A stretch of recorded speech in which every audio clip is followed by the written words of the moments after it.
در سمیناری علمی و عملی منطقوی در جامعه دیوتی مهنت‌آباد ناحیه کشانیان نمایندگان وزارت کشاورزی، اگنتی بهداشت زمین و آبیاری نزد حکومت جمهوری تاجیکستان، اکادمی علم‌های کشاورزی، دانشگاه اگراری تاجیکستان به نام شیرینشاه شاه تیمور، عالمان ورزیده ساحه کشاورزی، ریاست بهداشت زمین و آبیاری ولایت ختنان، سرریاست کشاورزی ولایت شرکت فعالانه داشتند. این همایش با اقدام انستیتوت خاکشناسی و اگروکیمیایی اکادمی علم‌های کشاورزی تاجیکستان در موضوع راه‌های بهتر کردن حالت ملیارتیوی خاک با اصول‌های بیوتکنیکی و فیتوملیارتیوی در وادی وخش در سطح بلند برگزار شده از قسم نظریوی و عملی عبارت بود. در قسم نظریوی رهبریت و عالمان ساحه از تاکید و سپارش‌های پرزیدنت جمهوری تاجیکستان محترم امامعلی رحمان که از پیام راهنما به مجلس عالی مملکت و ضمن سفرهای کاریشان به ولایت ختنان برمی‌آید یادآور شده با گردش کشاورزی وارد کردن زمین به گردانیدن حالت ملیارتیوی زمین را از عامل‌های مهم بلند برداشتن حاصلناکی زمین و سهمگذاری بیشتر در تامین امنیت حاصلخواری مملکت ارزیابی داشتند. پیام راهنما به عالمان ساحه کشاورزی روی الهام و نیروی تازه بخشیده است. امروز باید ما کاری به انجام دهیم که با آن تحلیل و آن تشخیص‌هایی که امروز انستیتوت خاکشناسی و اگروکیمی در تمام قلمرو جمهوری تاجیکستان سالهای طولانی برده ایستاده است، با کشاورزان ماهیت، افضلیت و برتری گذراندن کارهای زمستانه علاساس کندن زهبر و زهکش‌ها در اینجای محکم کشاده، طرز درست آب شستن زمین‌هایی که شورناکشان بلند است. امکانیتی که امروز در خواجگی دارا هستند، پیش از همه باید ما کاری طرز کنیم که در نوبت اول ما آن چاره‌بینی‌هایی که در دوره زمستان است سر وقت گذاریم. هدف از برگزاری چاره‌بینی از نگاه علمی تحلیل و بررسی دریافت راه و اصول‌های معاصر بهتر نمودن حالت ملیارتیوی زمین، ثمرناک و عاقلانه استفاده بردن زمین کارم آبیاری شونده با مقصد بلند برداشتن حاصلناکی زراعت کشاورزی، ترغیب ارزش‌های ملی و تطبیق دستاوردات در استحصالات می‌باشند. پیش از همه در برابری ذخیره کردن نمی ما باز با دادن غذای مینرالی و غذای ارگانیکی را هیچ وقت کشاورزان ما باید از خاطر نبرند، چون که ما در برابر آن طلبات‌های اگروتکنیکی که با واسطه ذخیره کردن نمی، نیست کردن تخم علف‌های بیگانه و کسلی و ضرررسان‌ها، در برابر این قریب ما زیاده از 50% حاصل زراعت‌های کشاورزی را تنها با استفاده غذای معدنی و غذای ارگانیک گرفته می‌توانیم. برای همین در آن همین وقت ما باید که یعنی در یکی از چاره‌بینی‌های اگروتکنیکی این استفاده بردن نوری‌های ارگانیکی و نوری‌های معدنی میباشد. نوری‌های ارگانیکی اساساً این یعنی پوری پرنده و کمپوست و میباشند که آنها را یعنی با حد اقل امروز کشاورزان ما میتونند که در دایره حد اقل وابسته به امکانات نه کمتر از 20 تن پوری ارگانیکی را به زمین وارد کنند و این پوری ارگانیکی نوری همه طرفه میباشه که در ترکیب خود هم نیتروژن، فسفر، کلی و هم میکرو الیمنت ها دارد که میتواند که در برابر این وای منبع حاصل شوی گوموس و منبع استرکتوری و وجود آورده ساختار خاک را بهتر کننده میباشد، چون که اگر ساختار خاک بهتر باشد در این وقت کارکرد خاک نیز از توسط ماشین های کشاورزی با آسانی گذرانده میشد. دیگر خصوصیت های آبی فیزیکی خاک یعنی آبگذرانی، هواگذرانی خاک و گرمیگذرانی خاک خوب میشد که وقتی که همین عامل‌های حیاتی رستنی خوب میشود، آنگاه نشأه‌نمای رستنی و حاصل زراعت‌های کشاورزی میتواند که بلند شود. دیگر از نوری‌های مینرالی ما میتونیم که امروز یعنی نوری‌های فسفوری، نوری‌های کلیگی رو در برابر نوری‌های ارگانیکی یعنی با زمین استفاده بریم و حد اقل ما از 50 تا 75% معیار سالانه و حتی میتونیم که 100% معیار سالانه نوری‌های کلیگی و از 50 تا 75% نوری‌های فسفوری را استفاده بریم و از نوری‌های فسفوری ما میتونیم که نوری‌های فسفوری کلیگی خیلی امروز نوری معمول ما میتونیم که از نیترامورفوس که استفاده بریم که در ترکیب و یک باره هم نیتروژن هم فسفر و هم کلی هست که در یک وقت ما در وقتی که نوری‌های مرکب، نوری‌هایی که در ترکیب خود 2 یا 3 المان غذایی دارند، در برابر این باید کشاورزان ما همین چیز را باید اهمیت دهند که ما تنها با یک استفاده کردن نیتر امافوس که یک باره ما طلبات زراعت را با نیتروژن فسفر کلی تامین کردن نمیتونیم. چون که در این وقتی که ما استفاده بریم، حتما بعد از استفاده بریم نیتر امافوس که در دوره‌های بهار و تابستان، در دوره‌های نشأه‌نمای رستنی، وقتی که ما غذادهی یکم و دوم رو استفاده میکنیم، در اینجا حتما ما باید که از سلیتر امونی و از کربامید استفاده بریم. چون که تناسب گرفتن اکثریت زراعت‌های کشاورزی بخصوص با نیتروژن در دایره تناسب 1 و فسفر 0.7 و کلی وابسته به آنکه در شرایط خاک‌های تاجیکستان علاوه خصوص در شرایط خاک‌های وادی وقت مقدار کلی در دایره 0.3 0.5 توصیه می‌کردند. ولی سال‌های اخیر که نوری‌های مینرالی خیلی نوری‌های کلیگی کمتر استفاده شدند و تحقیقات‌های تشخیصات‌های خاک نشان دادند که امروز یعنی در برابر این ما باید که نوری‌های کلیگی را نیز ثمرناک استفاده بریم. از این نگاه علمانی اینستیتوت خاکشناسی و اگروخیمی اکادمی علم‌های کشاورزی تاجیکستان در قسم نظریه‌ای همایش در موضوعهای اصولهای بیولوژی مبارزه بر ضد شورشوی خاک در مناطق جمهوری وابسته به تغییریابی اقلیم، اصولهای پست نمودن سطح آبی زیرزمینی و ذخیره نمی در منطقه‌های جمهوری، بهتر نمودن حالت مرتبی خاک بشوری دچار شده در جنوب تاجیکستان و ثمرناکی و استفاده نوری‌های معدنی و اگرو ارگانیکی در زمین آبیاری شونده و للمی با معروضه‌های تحلیلی علما اساس یافته برآمد کردند. زمین بویگری ملت است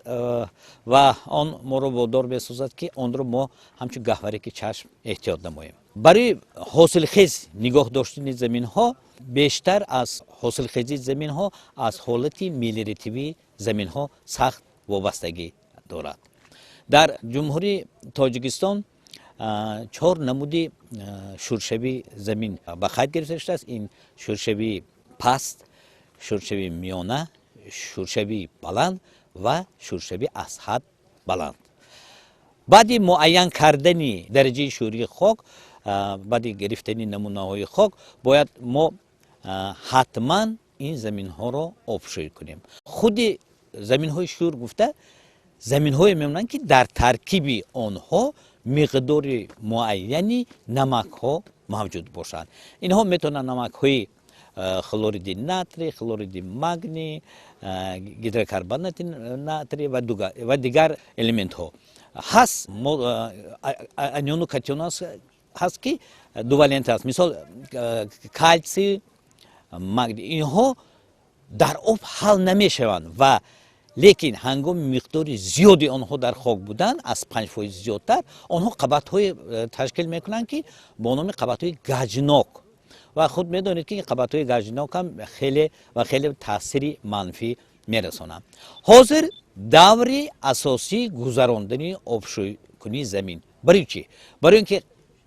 آبشویی کنی زمین را در همان وقت میگذارند که وقتی که قبطی آبهای زیر زمینی دور رفته است. این در میقیاس تاجیکستان با ماه‌های ینور و فوریه راست می آید، چون که سطح آبهای زیر زمینی دور میرند. یکی از سوال‌های مهمی ساحه کشاورزی این نرسیدن نمناکی می باشد. به همه ما معلوم است که از سال سپری شده سر کرده از ماه مای علاقه بارش تا ماه نوامبر قطع گردید و این هم تاثیر خودش رو به سمت کشاورزی، به زراعت کشاورزی یعنی که رسانید و با همین هم نگاه نکرده به این مشکلات های وزبین هم نگاه نکرده خواجگیداران، دهقانان، تمام شخصانی که با زمین سر و کار داشتند آنها توانستند که آخر سال را با یک نشانداد خوب جنببست کنند و این نشانداد خوبی آنها در پیام خود که در ماه دکبر گذشت جناب عالی پیشوای ملت درج کردند و منتداری خود را با تمام شخصانی که با ساحه کشاورزی سر و کار داشتند منتداری خود را اظهار کردند و وابسته به این برای در آینده یعنی که باز هم حل کردن مسئله های آنی که در تمام نه که جمهوری تاجیکستان در تمام کره زمین زیاد شدن شماره اهالی و اهالی رو با تامین کردن با غذای امنیت بخطری اوزخواری مسئله حل کردن یکی مهم می باشد و бинобар ин бояд ки дар ҳамин рӯзе ки мо дар ин майдон ҷамъ шудем махсусан барои фаҳмондагӣ ва нисбати таъсири ҳамин захираи намиро бояд мо олимон бо тавсияҳои худ ва бо тамоми он усулҳое ки ҳаст ба онҳо яъне ки фаҳмондагӣ карда тем. обшӯй кардани замини шӯр чӣ зарурат дорад? усули бо палҳо баровардани шӯрии заминро олимон беҳтарин усул арзёбӣ дошта ҳидоят менамоянд ки деҳқонон аз ин усул кор баранд. албатта барои самаранок барои саривақт гузарондан тавсия дода мешавад ки дар моҳҳои ҳамин январ феврал вақте ки обҳои зеризмидум аст бо усули пали шолӣ обшӯй кардани ин заминҳо ба мақсад мувофиқ аст. дар баъзе мавридҳо ҳангоми обшӯй кардан бо усули ҷӯякҳо истифода мебаранд. он самарабахши хуб надорад, чунки ҳангоми бо ҷӯякҳо додани об бигзор вай давомнокаш 5-10 рӯз ташкил кунадам шӯрии замин шуста намешавад, мемонад, барои он ки дар он пуштаҳое ки байни ҷӯякҳо об метиҳанд намак боқӣ мемонад. аз ин рӯ хоҳиш карда мешавад ки дар заминҳои шӯришон миёна ва баланд ҳатман бо усули пал обшӯй карда шавад. дар баъзе мавридҳо барои ҳолати хуби нигоҳ доштани ҳолати хуби заминҳо ва бо усули пал кишти шолӣ тавсия дода мешавад, чунки бо усули кишти шолӣ ҳам низ паст кардани намакнокӣ ҳамин заминҳо ба даст овардан мумкин аст. инам як тавсия. баъд дигар як нуқтаи муҳимро ман гӯям, дар бисёр мавридҳо кишти шолиро дар террасаҳои дуюм сеюм дар баландиҳо мекунанд ки ин мутлақо нодуруст аст. кишти шолӣ бояд дар он заминҳое гузаронда шавад ки заминҳои назди соҳилӣ, назди дарё, заминҳои марғзорӣ бояд гузаронад. он вақт таъсири он ба дигар қитъаҳои замин кам мебошад. дар ин радиф раёсати беҳдошти замин ва обёрии миллати хатнон, идораҳои зертобеи он пайваста заҳкашу забурҳои ҳудуди вилоятро тоза мекунанд, то ҳолати мероративии замин беҳтар гардад. танҳо дар ноҳияи кушониён ба 24320 гектар замин хидмати обрасонӣ менамоянд ки аз ин 577 гектар замин тавассути пойгоҳҳои обкашӣ обёрӣ мешавад. аз имрӯз ба мавсими нави обдиҳӣ омода мебошанд. онҳо дар амалигардонии стратегия, барнома ва қарорҳои ҳукумати ҷумҳурии Тоҷикистон, аз ҷумла стратегияи рушди соҳаи кишоварзӣ то солҳои 2030, қарорҳои ҳукумати ҷумҳурии Тоҷикистон оид ба барномаи давлатӣ аз худкунии заминҳои навобёришаванда ва барқарорсозии заминҳои аз гардиши кишоварзӣ берунмонда дар ҷумҳурии Тоҷикистон барои солҳои 2022-2027 ва дар бораи барномаи беҳтар намудани вазъи мелиоративии заминҳои обёришавандаи кишоварзии ҷумҳурии Тоҷикистон барои солҳои 2024-2028 саҳмгузоранд ва дар ин роҳ олимони мутахассисони институти хокшиносӣ ва агрохимияи академияи илмҳои кишоварзии Тоҷикистон ёвару маслиҳатгари деҳқонон мебошанд, то ҳолати мелиоративии замин беҳтар гардад ва таркиби хок ҳосилхез бошад. масъалаи захира кардани намӣ дар он аст ки вобаста аз истифода ин шароит ки ҳозир боришот шуда истодааст ва инро мо бояд бо тарзе яъне ки захира кунем ки барои оянда дар ҳамин сол вақте ки зироатҳои кишоварзӣ яъне ки намо мекунанд тамоми он захирае ки дар замин ҷамъ шудааст бо як самараи хуб истифода баранд. ин маънои онро дорад ки вобаста ба ҳар як хок, вобаста ба таркиби механикии он, вобаста ба зичии он, вобаста ба ҷабишкунӣ ва масомаи хок, яъне ки ҳар як минтақа ба худ хос захираи намиро ҷамъ мекунад ва чӣ қадаре ки хоки мо яъне ки масомаи ковакиш зиёдтар бошад, нисбати он ҳамин қадар захираи намӣ яъне ки бисёр ҷамъ мешавад ва дар умум мешавад захираи умумӣ, яъне ки аз он захираи умумӣ ҳар як зироат вобаста ба талаботи худаш яъне ки ба ҳамун намӣ вай яъне ки истифода мебарад ва аз захираи умумӣ танҳо захираи фоиданоке ки ба он растанӣ лозим аст вай яъне ки истифода мебарад ва вобаста ба намуди зироат, вобаста ба талаботи он, ба моддаҳои органикӣ, моддаҳои нуриҳои маъданӣ, яъне ки мо бояд вобаста ба ҳамин با تنظیم ضروری، یعنی که باید ما چقدر که میتوانیم ذخیره رو بسیار کنیم، ذخیره نمی رو با طرز دادن آب با معیاری معین، یعنی که در گرد اطراف باغ و تاکزارها جمع کردن برف، یعنی که با این اصول ها ما میتوانیم که تا فصل بهار با این راه ها یعنی که ما نمی رو جمع کنیم و هنگام جمع کردن نمی در آینده وقتی که زراعت ما نشأ و نما میکند ما ثمرناک آن را استفاده برده میتوانیم و تا حال معین نیست که این فصل تا کدام ماه‌های بارشات می شود و اگر با تغییریابی اقلیم با دیگر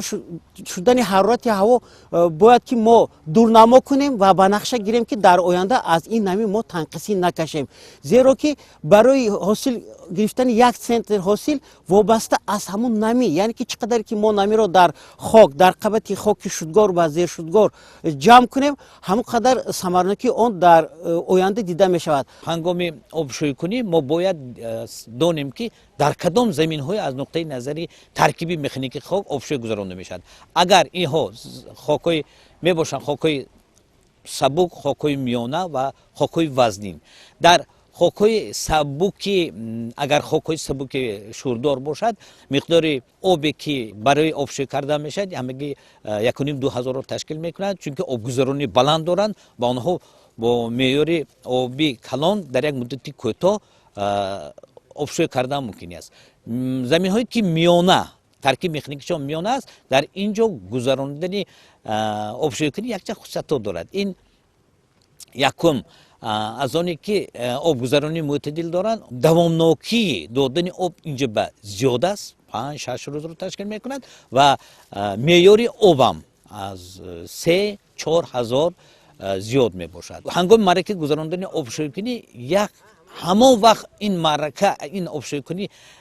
یک ثمره بخشی می دهد وقتی که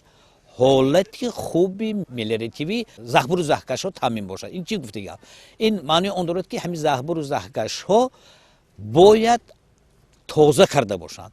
و تا نقطه تکنیکی در بسیار موردها این نه کم از 4-5 متر رو تشکیل میکند. لیکن مشاهده های مثل خاکشناسی نشان میدهند که در بسیار موردها همگی 2-3 متر زهبور و زهکش رو تازه میکنند و در نتیجه معرکه گذراندن آبشویی کنی ثمره خوب نمیدهد. نمک هایی که باید از زمین دور میشدن از سبب که اون که زهبور فعالیت نمیکند باز در همون زمین ها میمونند. پیام امسالی پیشوای معظم ملت پرزیدنت جمهوری تاجیکستان محترم امامعلی رحمان با کشاورزان مملکت تاکید نمودند سال 2025 در جهان خیلی سال خوشسالترین بود. بنابر همین وابسته به این تاکید با یادآوری شد که باید که کشاورزان ما در شرایط امروزه وابسته به وضع باد هوا ثمرناک ذخیره کردن نمی را در مد اول در زمین های کشاورزی براه مانند و پیش از همه ذخیره کردن از این روز چطوری که میبینیم ما از این بارشات برف باید که ثمرناک استفاده بریم، بخصوص در زمین های آبیاری شونده گذراندن یخابمانی باید براه مانده شود و همزمان در این شب و روز از همین بارشات برف باید که کشاورزان ما ثمرناک استفاده برند. برای این پیش از همه گذراندن هم یخ آبمانی و آبمانی ذخیروی که این ذخیره کردن نمی اهمیت خیلی کلان برای کشاورزان را دارد، چی در زمین های آبیاری شونده و چی در زمین های للمی. بخصوص در زمین های آبیاری شونده وقتی که ما اگر آبمانی ذخیروی را و یخامانی را میگذارانیم پیش از همه وقتی که بینید در عین زمان برف بارید است و در شب حرارت هوا با طرف خنکی میگذارد و در این وقتی که قبط خاک آبی با قبط های خاک گذاشته شده یخ میکند در این وقت یکم اهمیتی وی پیش از همه همون یعنی تخمی علف های بیگانه را نصب میکند. دیگر در حالتی که یخ میکند برانگیزندگان کسری های زراعت های کشاورزی را نصب میکند و همزمان حشرات های ضررآور را که آنها در قبط خاک جایگیر شدن نصب میسازد و در برابر این آبمانی ذخیروی با آن امکانیت میدهد که وقتی که ما در اولی بهار یا اینکه عین زمان بعداً کشتی زراعت های بعد از جمع آوری زراعت غله‌دانگی بخصوص کشتی دیگر زراعت های اساسی را میگذارانیم و یا در اولی بهار میگذاریم این نمی ذخیره شده امکانیت میدهد که همان زراعت کشت کرده ما تخمی آن سراسر یک خیل سبزیده برآید. таҳқиқотҳои олимони институти хокшиносӣ ва агрохимияи академияи илмҳои кишовардии тоҷикистон ва маълумотҳои оморӣ нишон медиҳанд ки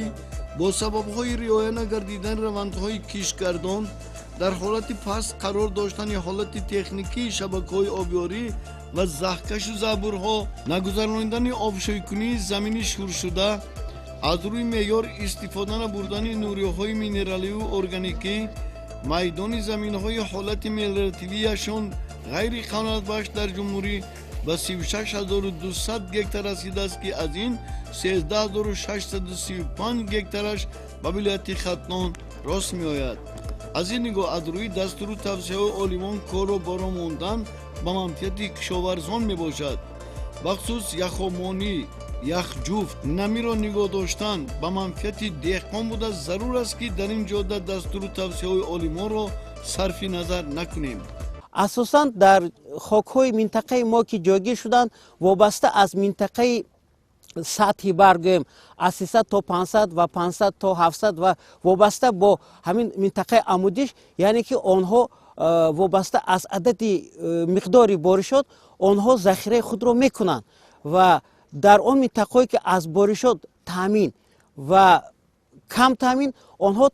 тақрибан то қабатҳои 1.5-2 метр, яъне ки захираи намиро ба худ ҷамъ карда метавонанд ва вобаста ба ин мо бояд ки аз ин фурсате ки ҳозир аз об, яъне ки баъди ҷамъгир кардани зироатҳои кишовардӣ ва тамоми заминҳои мо аз онҳо, яъне ки ҷамъгир карда холӣ ҳастанд, бояд аз ин фурсат ғанимат истифода барем ва он обҳое ки ҳозир мо дорем ҳам захираи об кунем ва якбора дар ин ҷо, яъне ки захираи намиро ба роҳ монем. Дигар самарнокии захира кардани об ё ки фарз кардем обшӯй кардан ё бо таври ҷамъкунии барфҳо, яъне ки ин дар оянда ҳамаш барои он аст ки яхобмонӣ асосан ҳангоми яхобмонӣ ба ҳамаи мо маълум аст ки он ҳашарот ва зараррасоне ки дар таркиби хоб аллакай ҷой шуданд ва барои насли ояндаашон тухмиҳои худашон монданд, бо тарзи яхобмонӣ, яъне ки мо бо як усули осону бо роҳи бемушкил метавонем ки ин зараррасонро яъне ки нест кунем, ки дар оянда онҳо барои ҳосили ба даст гирифтаи мо зарари худро нарасонанд. ҳам дар заминҳои обёришаванда ва ҳам дар заминҳои лалмӣ ва ҳам дар боғу тогзорҳо, вақте ки мо коркарди шудгори заминро дар заминҳои обёришаванда албатта дар чуқури 35-40 сантиметр ва дар заминҳои лалмӣ то чуқури 30 сантиметр шудгор мекунем, дар ин вақт қабати хок нарм мегардад ва ҳамин қабати хоке ки нарм мешавад вай захира ки яъне ба қабатҳои поён гузарондани обро шароит фароҳам мебарад. Ва дигараш ҳамин ки тадқиқотҳои илмии бисёрсола муайян карданд ки мо танҳо аз ҳисоби шудгори хушсифати тирамоҳӣ ва зимистони, аввали зимистонӣ метавонем ҳосили зироатҳои кишовардиро аз 2 то 4 центнер зиёд кунем. ва чӣ тавре ки ман гуфтам сабабҳои аз 2 то 4 центнер зиёд ба даст овардани ҳосили зироатҳои кишовардӣ, ин албатта аз захира кардани намӣ, тухми алафҳои бегона нест кардан, ҳашаротҳоро нест кардан, барангезанҳои касидро нест кардан ва ҳамзамон обе ки дохил мешавад ба қабатҳои хок, вай шабона ях мекунад ва вақте ки ях мекунад девораҳои ана ҳам масомаҳои хок васеъ мешаванд ва вақте ки бо аввали баҳор ва бо баромадани офтоб ана ҳамон яхи басташуда об мешавад, ҳамон девораҳо аз ҳамдигар ҷудо мешаванд ва ба ин восита сохтори хок хеле хубтару нағзтар мешавад ки ин боис мегардад ки ана ҳамин ҳар боришоте ки ба вуҷуд меояд он дар хок захира шавад ва обе ки шумо ҳамчун обмонӣ захира ва обмонӣ яхобмонӣ истифода мекунед, он дар хок захира шавад. Ва дар заминҳои лалмӣ, дар заминҳои боғу тогзор, бахусус дар заминҳои боғоту тогзор байни қаторҳоро мо бояд ки шудгори хушсифат гузаронда захира кардани намӣ, ҷамъ кардани барф ва дар гузарондани яхҷуфт асосан бояд ки дар шабона вақте ки мана ҳамин ҳарорат паст мешавад, баъд аз соати 12 то соати 4 саҳар, яъне мо метавонем ки яхҷуфтро гузаронем ва дар ин вақт қабати болои замин ях кардааст ва ҳаракати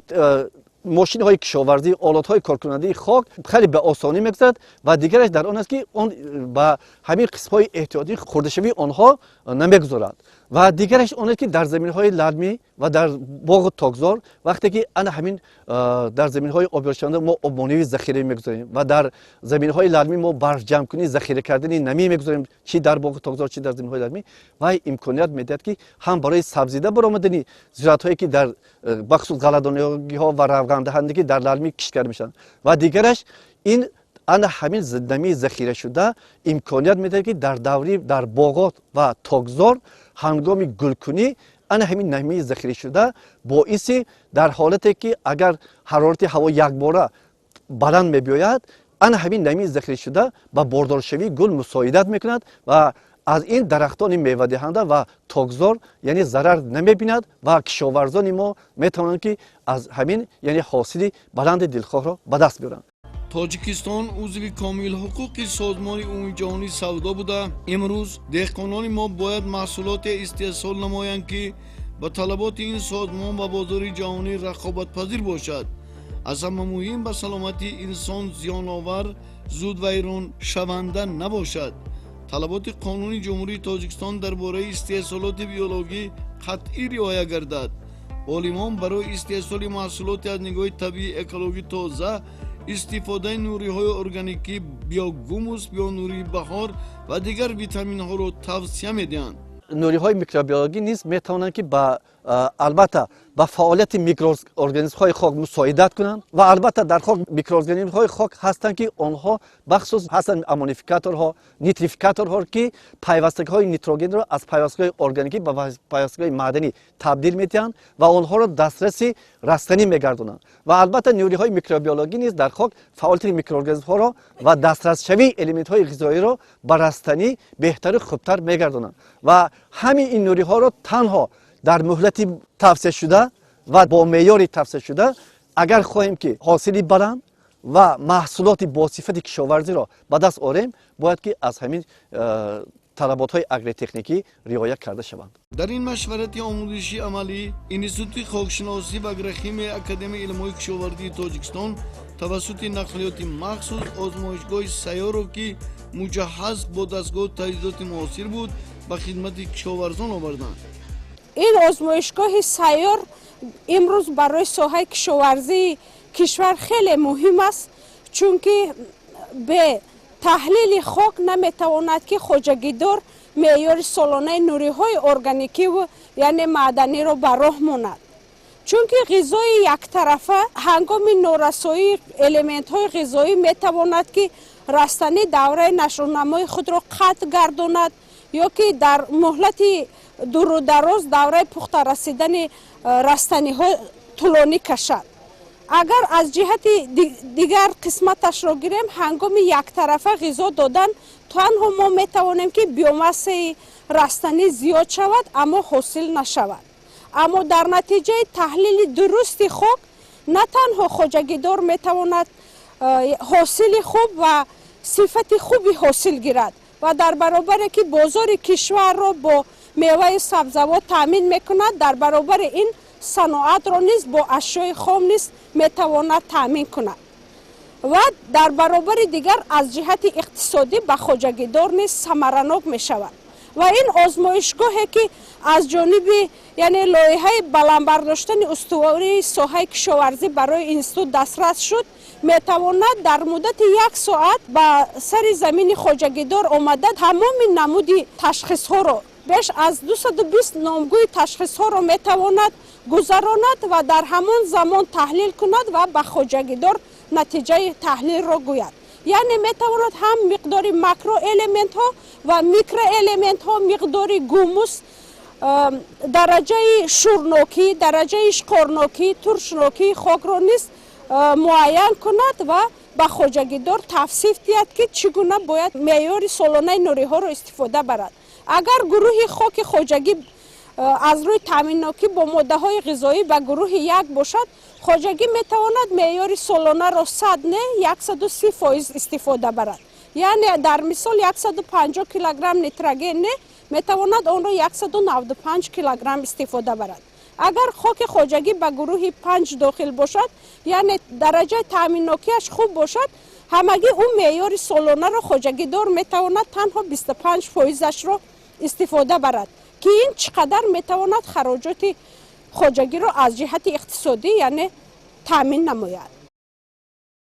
با دستگیری انستیتوت خاکشناسی و اگرخیم اکادمی علوم کشاورزی تاجیکستان در نزدیکترین روزها در بینای فیلال انستیتوت زراعتکاری در ولایت ختلان که استانسیای خاکشناسی ملیوراتیوی بخش در همین بنا جایگیر است، دستگاه تجهیزات بازگو به طلبات جهان معاصر که علاقه دسترس شدند وصل گردیده آزمایشگاه امکان پیدا میکند که تشخیص خاک گذرانیده مشکلات دهقانان را حل و فصل نماید. ولایت ختلان و ولایت سوق دو ولایت هست که نه تنها بازار داخلی کشور را